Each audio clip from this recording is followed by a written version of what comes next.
Well, first of all, let's hear it for our two amazing speakers today, really illuminating for us. And certainly, we want to give you each a chance to sort of reflect on what you've seen or heard, seen and heard with each other's presentations. Of course, get some questions. But if I could throw out a little bit of a philosophical question for you, as I was thinking, as I was thinking about this, I was thinking about there's sort of a libertarian idea that freedom is equated with economics. This sort of notion that my property is my freedom. What does the history of labor tell us about the relationship between economics and freedom and what it is to be free?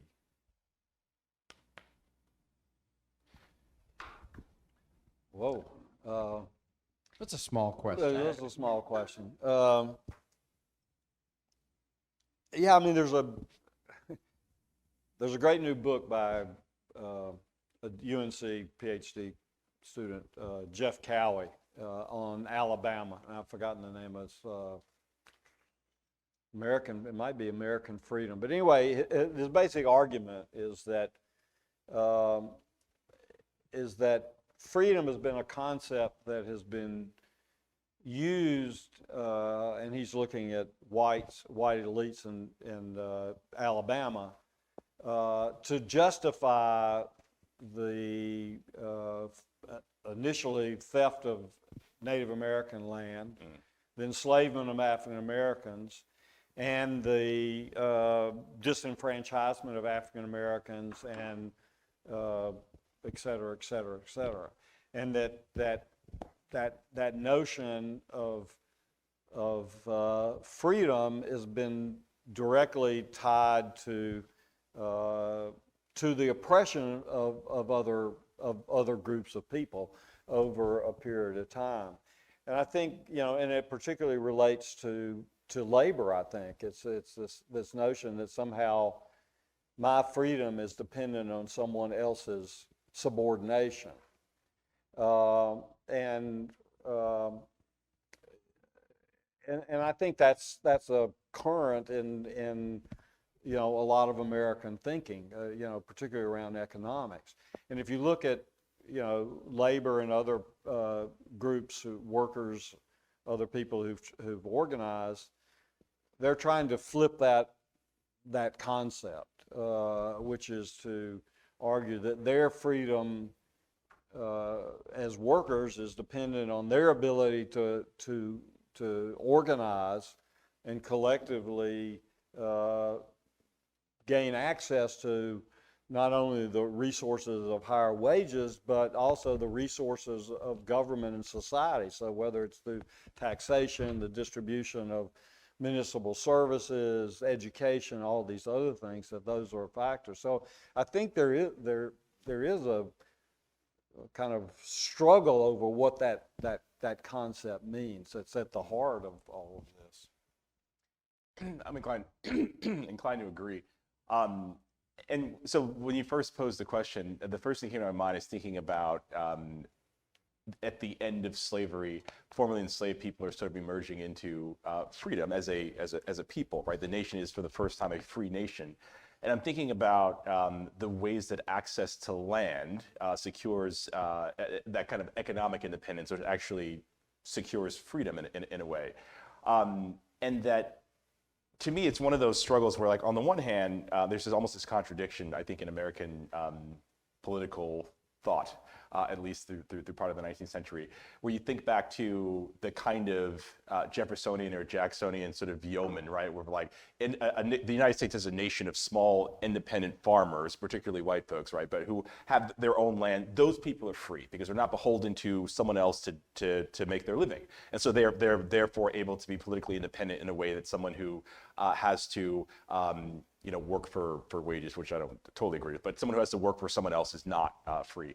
How does that translate then to the numbers, the millions of formerly enslaved black folks who emerge out of slavery, that they've either seized themselves or the Union Army and government are now enforcing, that they don't have access to land in a lot of places, right? And so they end up, and is there a basically what I'm boiling down to is, like, in order to secure that freedom, is there something that they're owed? Is there some way to secure that? And is land the way to do that?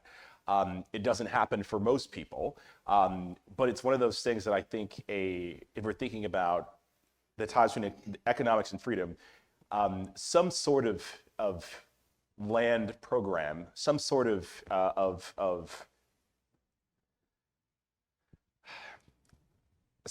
that the government should have set up something for these folks to actually secure their freedom in a way that that sharecropping and then sort of like what we get with Jim Crow South, et cetera, doesn't quite do.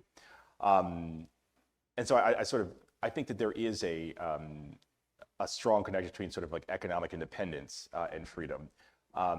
It's not a perfect sort of like 1 + 1, but I think that there's something to that, and the lack of economic independence, I think, creates a lack of freedom to some extent. Great. Thank you for humoring that question. I see a hand raised down. I encourage everyone to raise their hands. I'll come to you. And also I want to remind our online audience that there's a Q&A button at the bottom of your screen. If you'd like to ask any questions, we'll get to them as well. I have Brent and then Professor McNeil. Two questions, first to Robert and then to Anton.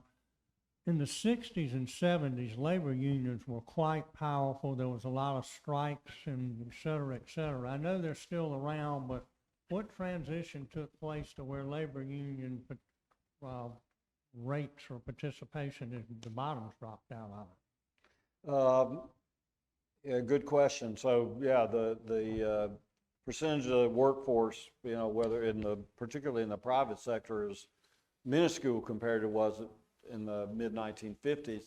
I think there are a variety of things. I'd go back to automation is certainly one. The kind of movement of mobility of American businesses, first to the South, to non-union areas, and then to other parts of the world, has been a part of the response. I mean, it is responsible in some ways. I think federal labor law and the courts have been, certainly since early 1980s, with the Patco strike, when President Reagan fired all the workers, the air traffic controllers, I think was devastating to the labor movement. And I think the labor movement itself kind of got caught flat-footed and was kind of relying on its kind of base of skilled workers, and had not paid attention as well as it should have to unskilled workers, agricultural workers, domestic workers, and only in the last 10 or 15 years or so has discovered that maybe the base of the new labor movement is more like the workers that I'm talking about here, as opposed to skilled auto workers or building trades workers, or which has been the mainstay of the AFL-CIO. So I think it's it's a kind of a multiple effect. And I know Brent has a question for Antwain. I have one interesting thing I heard about unions, that a new burgeoning area for unions to be formed is renters unions are forming. Isn't that interesting? In all sorts of places because of the high rents and whatnot. So it's interesting. Labor, now housing, are finding ways of people mobilizing. Consumer unions, consumer unions have a long history in the United States, so that'd be interesting. And Brent, you had a question for Antwain, let's use North Carolina as example, demography and geography, or demographics. Were there many slaves in the Piedmont and the West, and then slave owners, did many people only have 1 to 5 slaves, and then 5 to 50, and then my perception was the big plantations in Tidewater, but kind of where were they? Yeah, that's pretty accurate. Though there are a couple sort of larger plantations in the central part of the state. But when you're thinking about the really large, which you are correct, thinking about the East, the West is interesting in that it for a long time was sort of understood to be a place where slavery was sort of marginal, and that there were few slaves. And while the numbers are fewer than they are in the East and parts of the central part of the state, John Inscoe's Mountain Masters, he wrote years ago, sort of talks a little bit about the centrality of of slavery in some districts in the West. There are some counties, I think, where it's as high as 20% of the population's enslaved, at least a couple of them. And so while there are fewer, there are no majority counties, there are a handful. And also, I haven't read it yet, but Darren Waters, who works for the state now, his dissertation also was about race and I think slavery in Western North Carolina. There's just to sort of sum that up. There are enslaved people working out in Western North Carolina more than people sometimes give credence to or sort of recognize. I think we tend to think less so because there aren't the large plantations, but of course that's only a fraction of slaves that are doing that kind of work. So throughout the state, there are enslaved people working. Okay. I want to make a comment about the response to the question that Professor Ogre made, but I also wanted to have you be thinking about two questions that I have that may seem left field. I would like you to comment on the role of churches beyond the specific church that you named, Professor Corstead, and if you saw anything in particular in relationship to the various denominations and their stance with respect to unionism and civil rights. And I also, for you also, Professor Hunter, and then the other thing I had a question about was, what do you see specifically with Eastern North Carolina? Okay. And the comment I want to make is, in relationship to Max's question, is that if people remember the Plessy versus Ferguson case, in the argument, part of what was talked about was the property right and whiteness.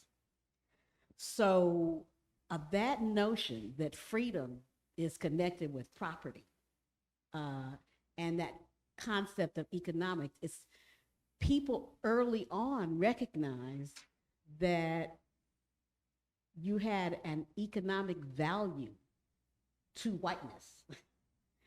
And in addition to that, when we're talking about property and freedom, I hope people will listen carefully to Ron DeSantis, because what he is doing specifically when he talks about freedom and the freedom that he's seeking to push and everything, it very much has to do with this property right in whiteness, and that which people really understand about, in a capitalist nation like the United States, power and control rests not only in the kind of economic property that you have, but in whiteness, which then establishes a level of power that you're able to exercise. And simply by just being, because people are visually looking at you white as compared with someone of color, means that you have access to freedom that other people don't have. And then just to go back in history, I wanted to comment that that controversy that we have right after the end of the Civil War with Sumner, Thaddeus Stevens, and then Charles Sumner with Frederick Douglass, talking about, do we need to push for reparations and land, or do we need to push for political rights and voting, is very much linked to African Americans' view, particularly the formerly enslaved, that they needed to have land and some kind of economic base in order to establish themselves as being able to speak up and participate in the political system. So you have that reparations bill of 1867, which loses, of course, from Thaddeus Stevens. And you have people who are formerly enslaved talking about things that are not supported by persons. Now, it's not Frederick Douglass opposing it, but there are other people in the category of the more elite who are upset about this discussion of reparations. And one of the great books that reveals some of this is a book by Mary Frances Berry called My Face is Black, 'Tis True, which is about Callie House, an African-American formerly enslaved who is a housekeeper and laundress, who leads a reparations movement in the beginning of the 20th century, saying that this is pension that we should have gotten for the work that we did. And it is so threatening to the government and the idea of blacks being empowered that the post office goes after her in the same way as they went after Marcus Garvey, because she sends out flyers saying that we're having this movement, and what we're going to do is both seek to have someone in the House. There's nobody black by that time, even George White is gone. Have somebody in the House push for our pension, and that what we also want to do, though, is be a collective group that will deal with burial and insurance and things like that for ourselves while we are involved, in this process. So it's a pension and reparations movement. Thank you. Fascinating. Did you want to speak to the first point about churches? Thank you for the incredible commentary. I'll just say one quick thing. So, I think in Winston-Salem, the churches were, and the ministers were kind of divided, and partly because they were, one of the things that the elites in Winston-Salem did was contribute lots of money to the black churches. Some of them, they just, that's their whole operating budget came from charity, or most of it. So there were people who were frightened by that. One of the other really important leaders was a holiness minister named Frank O'Neill, who was a worker, worked in the factory himself. And the factory actually in the Union was full of ministers from small churches, who had to have a regular job. They being a minister their church didn't have enough money to pay them to do that. So that was another source of both educated and articulate people within the Union. I don't think there was a lot of denominational difference, because the churches in Winston-Salem were kind of funny. They were, even the churches that people saw as the kind of elite churches were full of workers, like Mount Shiloh or Goler or AME, or there was just a lot of social differentiation within the churches. So it's an interesting phenomenon. Very similar to Detroit, right? Exactly right. We have a question here, Tom. Kind of linking both your great presentations.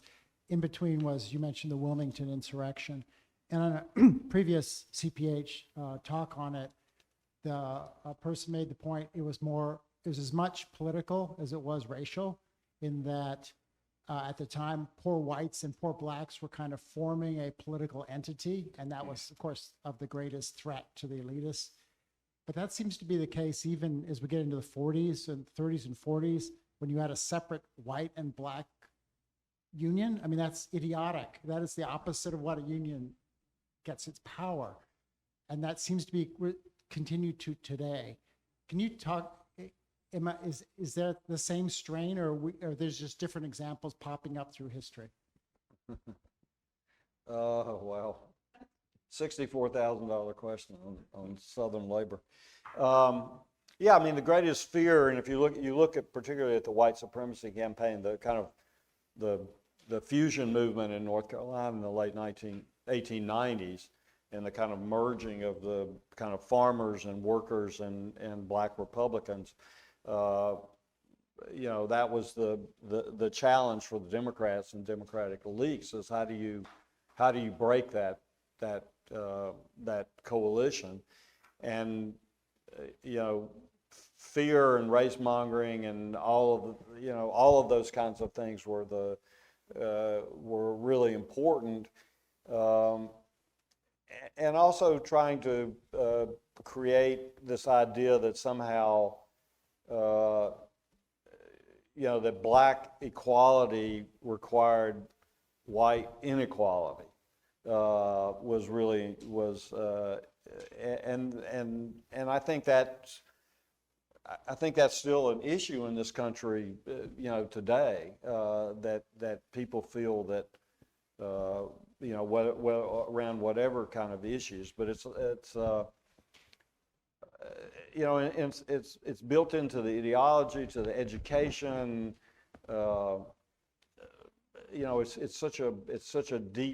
It's so deeply rooted in American culture that I think it's really hard to combat. And then if you do all this fear, I mean, we're doing the same thing with immigrant workers and migrants in this country today. So it's that kind of divisiveness and divisions, and there are all kind of ways to do it. You can do it with fear mongering, but you can do it with division of labor and different kind of wage. Yeah, and those kind of wage differences still exist in a lot of jobs. If anybody figures out the solution to that, they're going to have a lot of political power. And just to throw a little more food to thought on your question. So one of the things that also immediately comes to my mind, obviously I work on a very different period, but I think about Bacon's Rebellion in 1675 or 6 in Virginia. And so those of you not familiar with it, it's a long story, but Bacon is a he's a landowner, but he's aspirational to have more land. He's upset with what he sees as cronyism in the royal government, and also wants the government to go after indigenous peoples to the west and so on and so forth. But he has this rebellion against the governor of Virginia. And in it, he has other sort of landowners. There are also white indentured servants.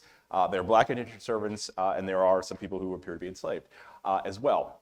And so, long story short, the rebellion is put down. But in the aftermath of it, there is a crackdown on black workers, black laborers generally, and a lessening of the strictures that are placed on white workers. And so there's a historian, Edmund Morgan, who wrote this book a while ago called American Slavery, American Freedom. And his argument is basically that out of Bacon's Rebellion, you both get kind of this distillation of American slavery, right? But also kind of the birth of what will become American freedom. Now, of course, it's 100 years before the American Revolution, but that you get this, the government's response is to basically keep them separated, right? And that is a deliberate process as a response to Bacon's rebellion. So is it one of those things that just pops up every now and again, or is this part of the process is the beginning?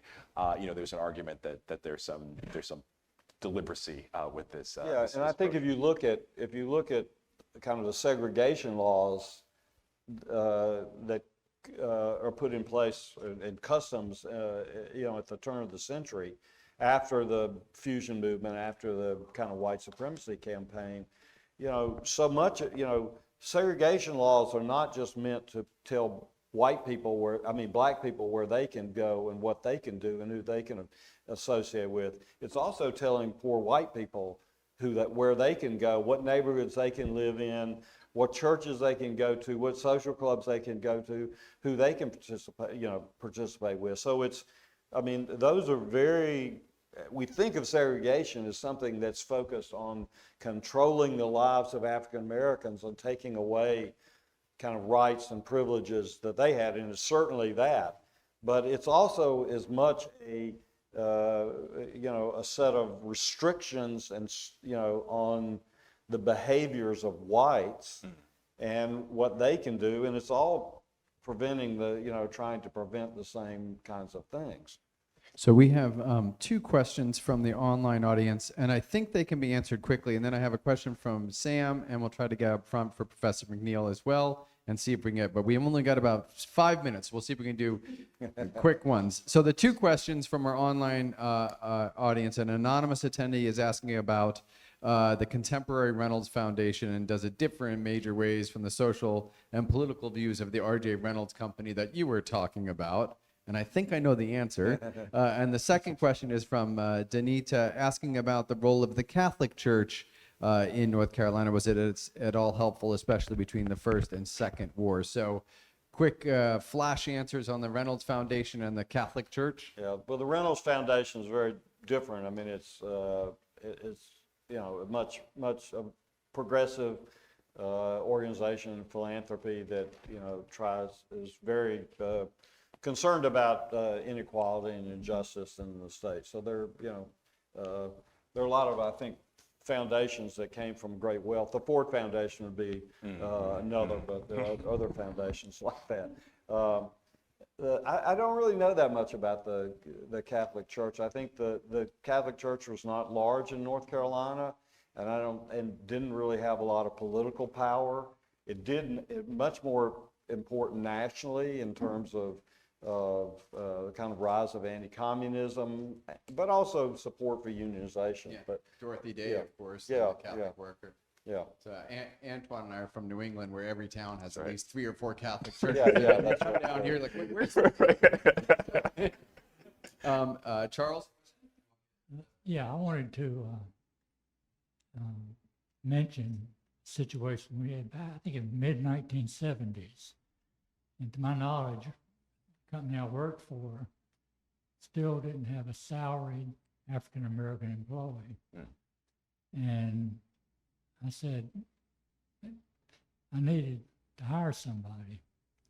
And I said, what I told the personnel department, that we'd like a black female graduate of a white university. And because I felt like she would fit in, be accepted more quickly.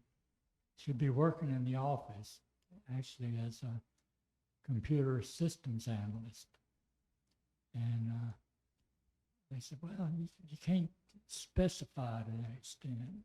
Why not? I mean, that's the only way you can accomplish it. And I felt like that would give us the best opportunity to have a person, and you may even know, her name was Emma Blue, married, her unmarried name.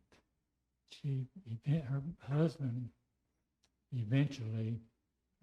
ended up working for Duke, and I think she retired from Haynes and moved down here, as far as I know.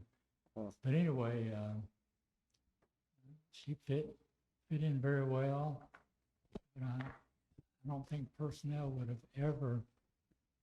In fact, I went around the personnel department to hire her, and worked out beautifully. But she was accustomed to dealing with a lot of whites around her, having been a student at UNCG. And I just wondered what the reaction would be to specifying the requirements that clearly, even though it was trying to accomplish what the government was trying to accomplish. Well, I don't know. I think the whole process of kind of changing the work culture and the kind of who gets jobs and stuff has been a complicated one. But I think what you're talking about is done a lot of times informally anyway, through just search committees. I mean, I've seen it happen myself. Where you have black candidates and for jobs in the university, as professors and stuff, and whites, particularly older white faculty members, concerned about how does that person have an Ivy League education, or did they? I mean, they don't. It's subtle, but nobody ever says it out loud. But I think it exists. I don't know. Yeah, I think once the department culture shifts enough that those conversations don't need to be had, it will be in a great place. But I think a lot of times we're still working to get to those places. And so a lot of times when people are looking for the most qualified candidate, sometimes what they're really specifying is someone who fits into the pre-existing culture that's been that way for sometimes generations, right? And so being able to break that up and change it sometimes takes a little bit of work. having just gone through 3 hires here at Carolina Public Humanities in the new realm in which we are not allowed to talk about diversity, equity, and inclusion as part of our workplace culture. Now, that was a real shock to us. So already you can see legislation that's been put in place that are changing the type of language that we even talk about in the culture of the place where people will be working. Can't expect that, can't ask those questions anymore. So the more things change, the more they stay the same or something like that.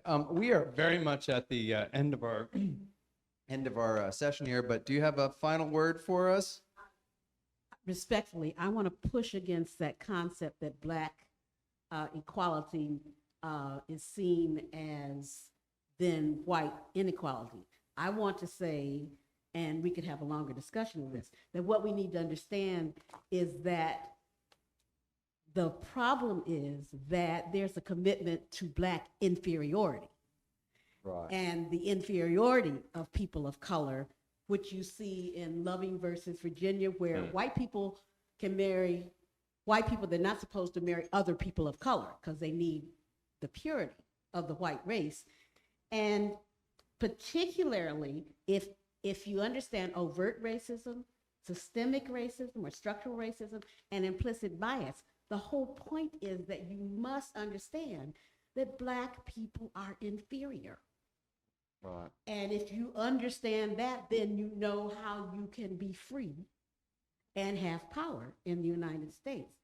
And I think we need to continue to have discussions that more frame it in that way, so that those people who consider themselves liberal, will understand that we are not just talking about having a little bit less of the pie, Right. but lesser in terms of status, power, opportunity, as well as profit.